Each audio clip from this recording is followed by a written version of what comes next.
இந்த பதிகத்தை ஒரு மனிதன் அனுதினமும் கேட்கின்ற பொழுது அவருடைய வாழ்வில் ஏதேனும் ஒரு வகையில் பணவரவு இருந்தே தீருமா? இதை நான் அடித்து சொல்றேன்.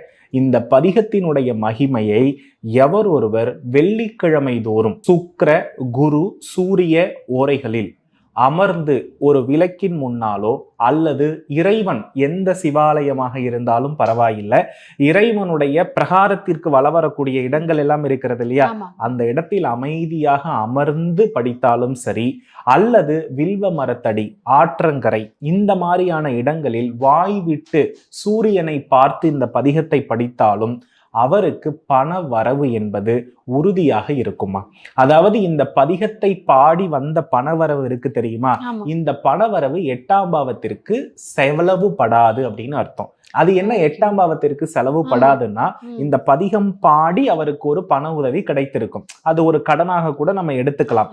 அந்த பணம் தன்னுடைய முயற்சிக்கு பயன்படும் பொழுது அந்த பணம் முழுமையாக நாம் செய்த முயற்சிக்கெல்லாம் வெற்றியாகி லாபமாக கிடைக்கிற வரையிலும் நமக்கு அது ஒரு பெரிய நிம்மதி கொடுக்கும்.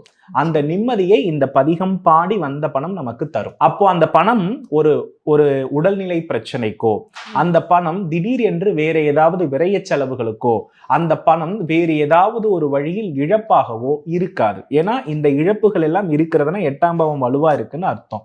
அப்போ மனிதனுடைய இயல்பு வினையினுடைய தாக்கத்தை அனுபவிப்பதனால் தான் நம் மனிதராக பிறந்திருக்கிறோம்.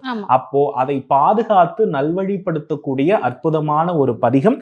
இந்த பதிகத்தை வெள்ளிக்கிழமையில் நான் குறிப்பிட்ட 3 ஹோரைகளில் சிறப்பாக சொல்லி முடித்தாலோ, சொல்வது ரொம்ப சிறப்பு, சொன்னா 1000 மடங்கு பலன், கேட்டால் 100 மடங்கு பலன். சோ இந்த நாவால் சொல்வதில் தான் இதனுடைய முழு பலன்கள் இருக்கிறது. எப்படி ஞானசம்பந்தருக்கு 1000 பொற்காசுகளை இறைவனே வழங்கினாரோ, அந்த பொற்காசுகளை வழங்கக்கூடிய நிலையில் இந்த வார்த்தைகளுடைய உச்சரிப்புகள் இருக்கும்.